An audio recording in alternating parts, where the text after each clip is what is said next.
നമസ്കാരം. ഇവിടെ തഹസിൽദാരെ കൈക്കൂലി കൊടുത്തു പിടിപ്പിച്ചു എന്നാണ് എല്ലാവരും പറഞ്ഞത്. ഇവിടെ പാലക്കാട് തഹസിൽദാരെ കൈക്കൂലി കൊടുത്തു പിടിപ്പിച്ചതല്ല, അദ്ദേഹം കൈക്കൂലി ആവശ്യപ്പെട്ടിട്ട് നമ്മൾ കൊടുത്താണ്.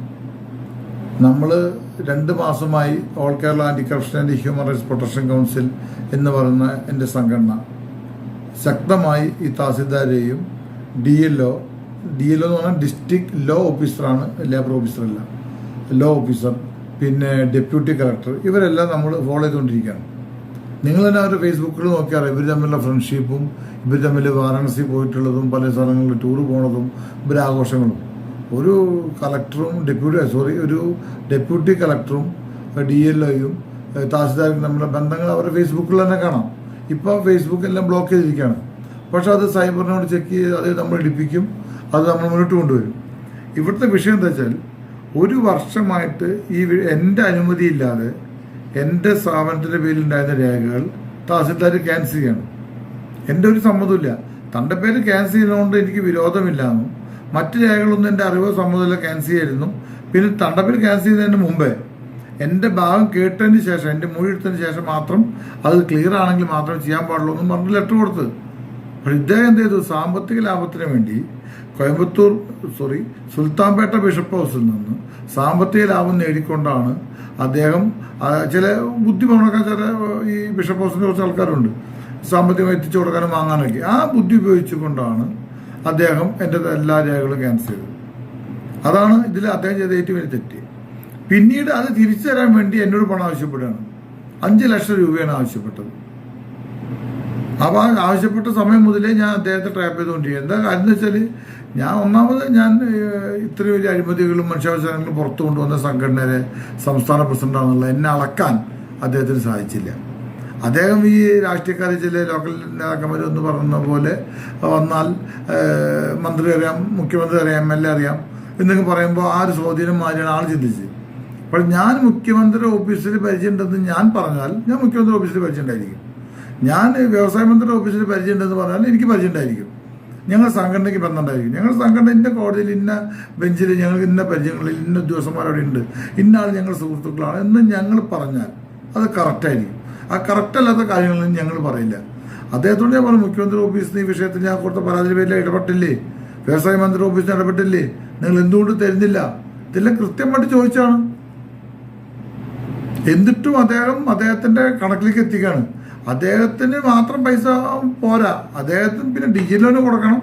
ഈ DLOനും അദ്ദേഹത്തിന് പൈസകൾക്ക് ധാരണയായപ്പോൾ കോംപ്രമൈസായി നമ്മൾ ശരി എന്ന് പറഞ്ഞപ്പോൾ ഉടനെ പറഞ്ഞു, അയ്യോ പൊസിഷൻ സർട്ടിഫിക്കറ്റ് മാത്രം പുഷ് ചെയ്യാൻ പറ്റില്ല, അത് ഡിസ്ട്രിക്ട് കളക്ടറുടെ ഉപദേശപ്രകാരം ഡെപ്യൂട്ടി കളക്ടർ പിടിച്ചു വെച്ചിരിക്കുകയാണ്, കൊണ്ടുവന്നു.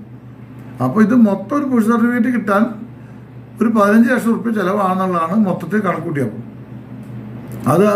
അതുകൊണ്ടാണ് ഇവർക്ക് അളവ് പോലെ തെറ്റിയെന്ന് പറഞ്ഞത്. ഇവർ ഗൾഫിൽ നിന്ന് വരുന്ന പ്രവാസിയാണെങ്കിലോ ഒരു സാധാരണക്കാരനാണെങ്കിലോ ഇവർക്ക് ഇത് നടക്കും. അവൻ ഭയന്നിട്ട് ആ പാവപ്പെട്ട മനുഷ്യനെ സ്ഥാപനം തുടങ്ങാൻ വേണ്ടിയിട്ട് പേടിച്ച് ചിലപ്പോൾ ചോദിക്കണ പൈസ കൊടുക്കും. ഇപ്പം എൻ്റെ അനുഭവത്തിലുണ്ട്, കണ്ണാടിയിലത്തെ പഞ്ചായത്ത് ഒരു റൂമിന് നമ്പറിൻ്റെ വിഷയമായി ബന്ധപ്പെട്ട് അതിന് പോയപ്പോൾ കണ്ണാടി പഞ്ചായത്ത് അദ്ദേഹം 30,000 റുപ്യ മേടിച്ചു. എൻ്റെ ഒരു ഇൻവെസ്റ്റർ ആയിരുന്നു ഞങ്ങളുടെ ഗ്രൂപ്പിൽ. അദ്ദേഹം ഞങ്ങളോട് പറഞ്ഞാണ്. അപ്പം ഞാൻ ആ പരാതിയിലേക്ക് കടക്കുന്നതിന് മുമ്പാണ് ഇത് വലിയ വിഷയങ്ങൾ വന്നപ്പോൾ ഇതിൻ്റെ വലിയ പെട്ടത്. ഇനി കണ്ണാടി പഞ്ചായത്തിൽ നമുക്ക് ശക്തമായ പരാതിയുണ്ട്. കാരണം എന്താണ് ഉദ്യോഗസ്ഥന്മാർ, റവന്യൂ ഡിപ്പാർട്ട്മെന്റ് എന്താ ചെയ്യുന്നത്? മന്ത്രിയുടെ ആദർശം കേട്ട് കഴിഞ്ഞാൽ, സംഗതി നമ്മുടെ നാട്ടുകാരനെ മന്ത്രി ആദർശം കേട്ട് കഴിഞ്ഞാൽ അഴിമതിയില്ലാത്തൊരു ഭരണമാണ് നടക്കുന്നത്. സത്യമായിരിക്കാം, അഴിമതിയില്ലാത്ത ഭരണം. പക്ഷെ ഉദ്യോഗസ്ഥന്മാരെ മുഴുവൻ അഴിമതിക്കാരാണ്, പ്രത്യേകിച്ച് റവന്യൂ ഡിപ്പാർട്ട്മെന്റിൽ. റവന്യൂ എന്ന് പറഞ്ഞാൽ അഴിമതി എന്നാണ് അർത്ഥം. സാധാരണക്കാരൻ കയറി ചെല്ലേണ്ട ഏറ്റവും വലിയ വിഭാഗമാണ് ഡിപ്പാർട്ട്മെന്റാണ് റവന്യൂ. അവിടെ സർവത്ര അഴിമതിയാണ്. PWD ഇനി എന്തിനു പറഞ്ഞു, ഏത് ഡിപ്പാർട്ട്മെന്റാ? എനിക്ക് തോന്നുന്നത് അഴിമതി ഇല്ലാത്ത ഒരു ഡിപ്പാർട്ട്മെന്റ് കേരള പോലീസ് മാത്രമാണോ എന്നാണ് എൻ്റെ സംശയം. ഈ അഴിമതി ഇല്ലാത്തതും ഈ കൈക്കൂലി വാങ്ങാത്തതുമായ ഒരു ഡിപ്പാർട്ട്മെന്റ് ഇപ്പോൾ കേരളത്തിലുണ്ടെങ്കിൽ അത് ഏക ഡിപ്പാർട്ട്മെന്റ് കേരള പോലീസ് മാത്രമായിരിക്കും. ഇത് പോലീസിന്റെ ആ സേനകളായിരിക്കും.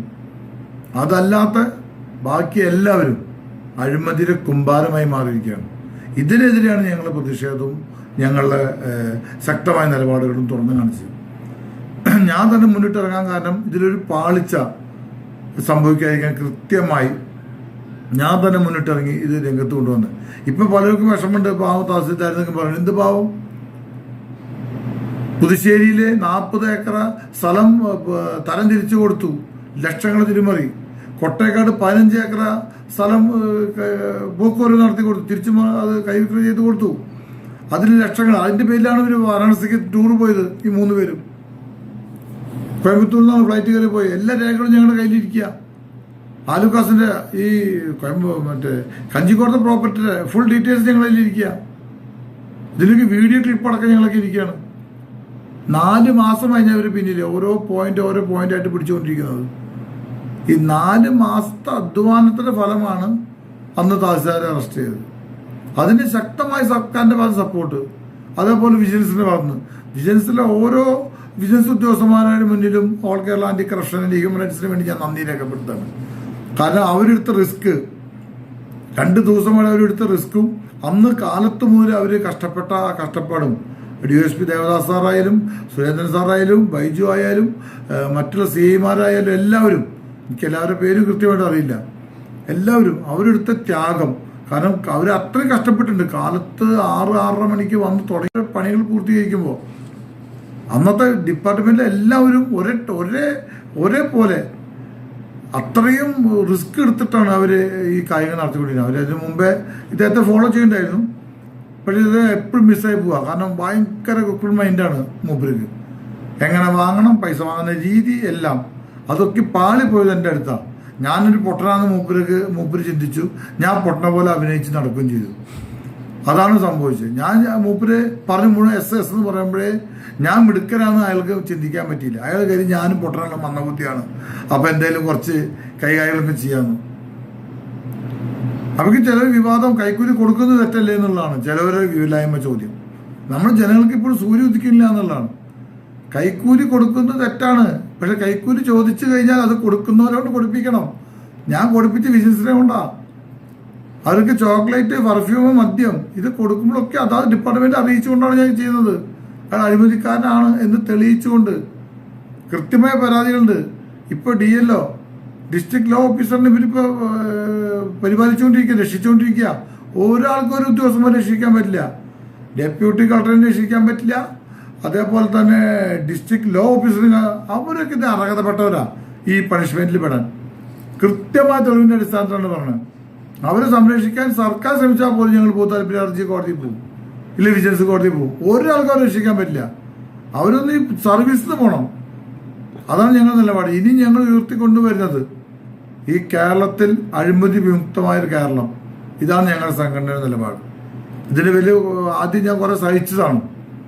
മലബാർ സിമേഴ്സിന്റെ കേസ് ഞങ്ങൾ പുറത്തു കൊണ്ടുവന്നപ്പോൾ മറ്റു പലരും പറഞ്ഞു, രാധാകൃഷ്ണൻ സെറ്റിലായി. എന്ത് സെറ്റിലായി? ഞാൻ ആ കേസിൽ സാക്ഷി. നിലപാടുകളുണ്ട്. അതിലാ മരണവുമായി ബന്ധപ്പെട്ട് ഞങ്ങൾക്ക് നിലപാട് ഞങ്ങൾ കോടതിയിലാണ് പറഞ്ഞത്. അഴിമതിയുമായി ബന്ധപ്പെട്ട് ഞങ്ങൾക്ക് നിലപാട് പറഞ്ഞു, ഞങ്ങൾ കൃത്യമായിട്ട് പറഞ്ഞു. അതുപോലെ മോഹൻലാലിന്റെ ആനക്കൊമ്പ് കേസ് ഞങ്ങൾ ഇപ്പോഴും കേസൊക്കെ കൊണ്ടു നടക്കല്ലേ, ഇതുവരെ വിട്ടോ? ഞങ്ങൾ ഒരിക്കലും അതിന് കോംപ്രമൈസ് ഇല്ല. മുക്ക് മോർഫയിൽ കുട്ടിക്കടത്ത് ഏത് കേസ് വേണം എടുത്തോ ഞങ്ങളുടെ സംഘടനയിൽ.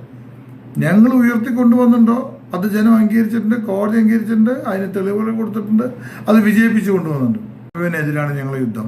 എല്ലാ ജില്ലകളിലും കൈക്കൂലി വാങ്ങുന്ന ഉദ്യോഗസ്ഥന്മാരെ ഞങ്ങൾ തെരഞ്ഞ് കണ്ടുപിടിച്ച് അവരെ ഫുൾ ഡീറ്റെയിൽസും കാര്യങ്ങളും ബഹുമാനപ്പെട്ട മുഖ്യമന്ത്രിക്കും വിജിലൻസിനും ഞങ്ങൾ അറിയിക്കും.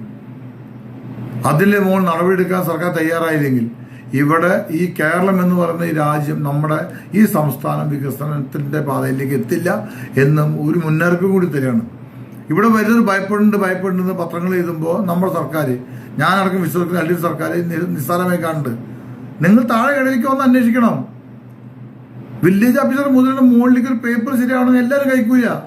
പഞ്ചായത്തായാലും AE ആയാലും ഒക്കെ കൈക്കൂലി. എന്നിട്ട് ഇവര് സാലറി എത്ര ഇവർക്ക് കിട്ടുന്ന സാലറി, GST ആയാലും എവിടെ തൊട്ടാലും അഴിമതി. ഇനി അഴിമതിയായിട്ട് ഒരുത്തരം പ്രശ്നം ഉണ്ടാക്കാൻ വന്നാലോ അവന്റെ ജീവിതം നശിപ്പിച്ച് കൈ കൊടുക്കും. എൻ്റെ അടുത്ത് പിന്നെ പരിപ്പൊന്നും വേവില്ല. കാരണം നമ്മൾ വന്നതേ ചാലിൽ നിന്നാണ്. അതുകൊണ്ട് നമ്മൾ തിരിച്ച് ചാലിലേക്ക് പറഞ്ഞാക്കിയ ഒരാൾക്കും പറ്റില്ല. ഇനി പോയാലും ചാല് വരെ തിരിച്ചു പോകുള്ളൂ. ചാലിന് ഉദ്ദേശിക്കുന്നത് വേറെ വാക്കാണ് ഉപയോഗിക്കേണ്ട, ഞാൻ ഉപയോഗിക്കുന്നില്ല. അത്രയും താഴെ കടയിൽ നിന്ന് വന്നുകൊണ്ട് തന്നെ ഇവരുടെ ഭീഷണിക്കൊന്നും നമ്മൾ മുട്ടുമടക്കില്ല. ഇവർക്ക് ഈ പാവപ്പെട്ടവൻ ഗൾഫിൽ കഷ്ടപ്പെട്ട് വരുന്ന ലീവ് കഴിഞ്ഞ് പോകണവരെ ഭീഷണിപ്പെടുത്താം. അതുകൊണ്ട് തന്നെ ഇവർക്ക് അവർ പേടിച്ച് പൈസയും കൊടുക്കും. അതാണ് കണ്ണാടി പഞ്ചായത്തിന് ഉദാഹരണം പറഞ്ഞത്. ഇതേപോലെ ഒത്തിരി പഞ്ചായത്തുകളുണ്ട്. ഏയിമാര് ഇവരൊക്കെ എന്ത് സർവത്ര അഴിമതി മാത്രം. അതിനിടയ്ക്ക് കോൺട്രാക്ടർമാർ കവർ കൊണ്ട് കൊടുക്കുന്നത് ഷെയർ ചെയ്യേണ്ടി. നമ്മുടെ സമൂഹമാണ് ഈ ഉദ്യോഗസ്ഥന്മാരെ കേട്ടുവരുത്തുന്നത്. 10 ആള് ഞങ്ങൾ ചെയ്തതുപോലെ എതിർത്താൽ, നിലപാട് സ്ട്രോങ് ആക്കിയാൽ, ബഹുമാനം ഒരാള് അഴിമതി പൈസ ചോദിച്ചു വരില്ല. നമ്മുടെ കാര്യം നടക്കാൻ, നമ്മുടെ കാര്യങ്ങൾക്ക് വേണ്ടി നമ്മൾ എന്തിനാണ് അഴിമതി പൈസ കൊടുക്കണേ? നമുക്ക് അർഹതപ്പെട്ട കാര്യങ്ങൾ ചെയ്യണം. ഇല്ലെങ്കിൽ അതിന് അർഹതപ്പെട്ട വഴിയിലൂടെ നമ്മൾ പോയി നമ്മൾ നേടണം. ഞാൻ ഈ പള്ളിയിലത്തെ ഈ വിഷയം ഉണ്ടായി. ഞങ്ങളുടെ മാളിനെതിരെ എത്ര ശക്തമായ നിലപാട് വന്നു. 129 ഇൻവെസ്റ്റേഴ്സുള്ള ഗ്രൂപ്പിന്റെ ചെയർമാനാണ് ഞാൻ കൃത്യമായി കോടതിയിലാണ് പോയത്. കോടതി മുഖാന്തരം, കോടതി ത്രൂ ഞാൻ കരുക്കൾ നീക്കി, ഒപ്പം സർക്കാർ ത്രൂ നീക്കി. രണ്ടും ഒരേപോലെ ക്ലിയർ ആയിട്ട് വന്നു. അപ്പോഴാണ് ഇവരൊക്കെ ട്രാപ്പ് ആക്കണം, ഇവരൊക്കെ കൊടുക്കണം, ഇനി ഇവരെ വിടാൻ പാടില്ല എന്നൊരു നിലപാടിലേക്ക് ഞാൻ ഉറച്ചെത്തിയത്. ചിലപ്പോൾ 10 ദിവസം മാള് തുറക്കാൻ വഴുകും. പക്ഷെ നാളെ ചോദിക്കും, ഇവിടുത്തെ ജനം ചോദിക്കും എന്തുകൊണ്ട് മാള് തുറക്കുന്നില്ല എന്ന്. അതിന് മറുപടി ഇവിടുത്തെ ഡിപ്പാർട്ട്മെന്റും ഇവിടുത്തെ സർക്കാരും പറയേണ്ടി വരും. ഞാനും ഇടതുപക്ഷത്തിന്റെ LDFന്റെ ഒരു ഭാഗമാണ്. ഞാൻ ശക്തമായ LDF പ്രവർത്തകനാണ്, അതൊക്കെ എല്ലാവർക്കും അറിയാം. പക്ഷേ ഈ അഴിമതി ഈ രാഷ്ട്രീയക്കാർ വിളിച്ചു പറയുമ്പോൾ അത് കേൾക്കുന്ന അഴിമതി. ഇനി രാഷ്ട്രീയക്കാരുടെ കഥയിലേക്ക് കടക്കുന്നില്ല. പിന്നെ ലോകത്തുള്ള കേരളത്തിലെ എല്ലാവരും ഞാൻ ശത്രുക്കളാകാൻ ഉദ്ദേശിക്കുന്നില്ല. പക്ഷെ ഈ ഉദ്യോഗസ്ഥന്മാരെ നശിപ്പിക്കുന്നതിലും 70% പങ്കുവഹിക്കുന്നതും ഇവിടുത്തെ രാഷ്ട്രീയക്കാരാണ്. കാരണം ഓരോരുത്തർ വാങ്ങുന്നതും, ഓരോരുത്തർ ഓരോ കാര്യത്തിൽ ഇടപെടുമ്പോൾ വാങ്ങുന്നതും, സ്ഥലം മാറ്റത്തിന് വാങ്ങുന്നതും, ഓരോ ട്രാൻസ്ഫറിന് ഓരോ കാര്യങ്ങൾക്ക് പണം വാങ്ങുന്നതിൻ്റെ കൃത്യമായ രൂപരേഖ ഞങ്ങളുടെ കയ്യിലുണ്ട്. ഇത് ആരോട് പറയാനാ? ഇത് ജനത്തോട് മാത്രമേ പറയാൻ പറ്റൂ. ഇവിടെ ജനമാണ് ശക്തത. നമ്മളാണ് സംഘടിക്കേണ്ടത്. നമ്മൾ സംഘടിച്ച് അത് ആ വഴിക്ക് നീങ്ങില്ല. നിങ്ങൾ ചെയ്ത് തരണം എന്ന് കൃത്യമായിട്ട് പറയണം. നിങ്ങൾക്ക് ഇടപെടാൻ ശക്തിയില്ലേ? നിങ്ങൾ ഞങ്ങളോട് പറയും. All Kerala anti corruption and human rights protection കൗൺസിലിന്റെ പോസ്റ്റ് ബോക്സ് നമ്പറാണ് 29. പാലക്കാട് ഡിസ്ട്രിക്റ്റിലെ ഹെഡ് പോസ്റ്റ് ഓഫീസിൽ നമ്പറാണ് ഈ പോസ്റ്റ് ബോക്സ് നമ്പർ 29. അതിലൊരു പരാതി വന്നിട്ടുണ്ടോ, ഒരു അപേക്ഷ വന്നിട്ടുണ്ടോ, ഒരു കടലാസ് വന്നിട്ടുണ്ട്, ഇതിനു മുമ്പ് വന്നിട്ടുണ്ട്. അതിലൊരു രേഖ വന്നാൽ കൃത്യമായി എത്തിക്കുന്നോട് ഞങ്ങൾ എത്തിക്കും. കേരളത്തിലെ 14 ജില്ലകളിലും 100-ൽ കുറയാത്ത മെമ്പർമാരുടെ സംഘടനയാണ് ഞങ്ങൾ രാഷ്ട്രീയ സംഘടനയല്ലേ ശക്തി തെളിയിക്കാൻ. പക്ഷെ ഞങ്ങൾക്ക് 100-ൽ കുറയാത്ത പ്രവർത്തകരുണ്ട്. പാലക്കാട് ആയിരക്കണക്കിന് പ്രവർത്തകരുണ്ട്. എപ്പോഴേലും പാലക്കാടത്തെ ഏതെങ്കിലും രാഷ്ട്രീയക്കാർക്കോ ഗവൺമെന്റ് ഉദ്യോഗസ്ഥന്മാർക്കോ ഞങ്ങളുടെ ശക്തി കാണണമെന്നുണ്ടെങ്കിൽ പരസ്യമായി വെല്ലുവിളിക്കുക. കോട്ടമൈതാനം നിറച്ച് കാണിച്ചു തരാം ഞങ്ങളുടെ സംഘടനാ പ്രവർത്തകരെ. അതിനൊന്നും ഒരു രാഷ്ട്രീയ പാർട്ടി പിന്തുണ എനിക്ക് വേണ്ട. ഞാൻ പ്രവർത്തിക്കുന്ന മറ്റ് മേഖലകളുണ്ട്. ആ മേഖലകളിലെ പ്രവർത്തകർ മാത്രം മതി ഞങ്ങളുടെ ശക്തി തെളിയിക്കാൻ. ഞാൻ കേരള ദളിത് ഫെഡറേഷൻ സംസ്ഥാന വൈസ് പ്രസിഡന്റ് പറഞ്ഞപ്പോൾ ഇവരെ ഉദ്യോഗസ്ഥന്മാരെ നിസ്സാരമായി കണ്ടു. എന്ത് ദളിത്? ഞങ്ങളുടെ സംഘടന ഇതിലേക്ക് ശക്തമായി ഇടപെട്ടിട്ടില്ല. ഞങ്ങളുടെ സംഘടനകളൊക്കെ ഇതിലേക്ക് ഇടപെട്ട് കഴിഞ്ഞാൽ പിന്നെ ഉദ്യോഗസ്ഥന്മാർക്ക് ഈ കൈക്കൂലി എന്ന് പറയുന്ന വാക്ക് മനസ്സിൽ ചിന്തിക്കാൻ പറ്റില്ല. സംഗതി നമുക്ക് വിഷമമുണ്ട്. അവരുടെ കുടുംബങ്ങൾ സഹിക്കുന്ന വേദനയിൽ ഞങ്ങൾക്ക് വിഷമമുണ്ട്. കാരണം അത് ആരായാലും ഞാൻ പല ഉദ്യോഗസ്ഥന്മാരും കൈക്കൂലി വാങ്ങുന്നതോട് ഞാൻ പറഞ്ഞ് ഉപദേശിക്കാറുണ്ട്. നിങ്ങൾ താൽക്കാലിക സുഖങ്ങൾക്കും സൗകര്യങ്ങൾക്കും വേണ്ടി കൈക്കൂലി വാങ്ങും. നിങ്ങളുടെ ഭാര്യയോ മക്കളോ കുടുംബമോ അത് അറിയില്ല. പക്ഷെ നിങ്ങളെ പിടിക്കപ്പെട്ടാൽ നിങ്ങളുടെ ഭാര്യ മക്കളും മറ്റുള്ളവരും ജോലി ചെയ്തോടത്ത് പോകാൻ പറ്റാതെയാവും, പഠിക്കുന്ന കോളേജിൽ പോകാൻ പറ്റാതെയാവും. ഒത്തിരി പ്രശ്നങ്ങളുണ്ട്. അത് നിങ്ങൾ അതുകൊണ്ട് കൈക്കൂലിൽ നിന്ന് മാറണം എന്ന് പല ഉദ്യോഗസ്ഥന്മാർക്കും ഞാൻ ക്ലാസ് എടുക്കാറില്ല. പല ഉദ്യോഗസ്ഥന്മാർക്കും പലരും അത് മനസ്സിലാക്കും, പലരും മനസ്സിലാക്കില്ല. ഞങ്ങളെപ്പോലുള്ളവരടുത്ത് വന്ന് പെട്ടാൽ നിങ്ങൾക്ക് ഒരു എക്സ്ക്യൂസും കിട്ടില്ല. പാലക്കാട് കളക്ടറേറ്റിൽ കളക്ടറെ ഒഴിച്ചു നിർത്തിയാൽ ബാക്കി താഴെയുള്ള ഭൂരിപക്ഷം റവന്യൂ ഡിപ്പാർട്ട്മെന്റിലുള്ളവരും 70% അഴിമതിക്കാരാണ്. അതിലെ ഓഫീസിൽ വർക്ക് ചെയ്യുന്ന ക്ലർക്കുമാരും ആ തസ്തികയിൽപ്പെട്ടവരെ ഒഴിച്ച് കീസ് പോയിന്റുകളിൽ ഇരിക്കുന്ന എല്ലാ ഉദ്യോഗസ്ഥന്മാരിലും കൂടി എടുത്താൽ അതിൽ 70% അഴിമതിക്കാരാണെന്ന് ബഹുമാനപ്പെട്ട കളക്ടറോടും റവന്യൂ മന്ത്രിയോടും മുഖ്യമന്ത്രിയോടും ഓർമ്മപ്പെടുത്തിക്കൊണ്ട് ഞങ്ങൾ anti corruption human rights protection കൗൺസിലിന് വേണ്ടി നടത്തിയ ഇത് വിജയിപ്പിക്കാൻ സഹായിച്ച വിജിലൻസ് നന്ദി പറഞ്ഞുകൊണ്ടും എൻ്റെ വാക്കുകൾ നിർത്തുന്നു. ജയ് ഹിന്ദ്.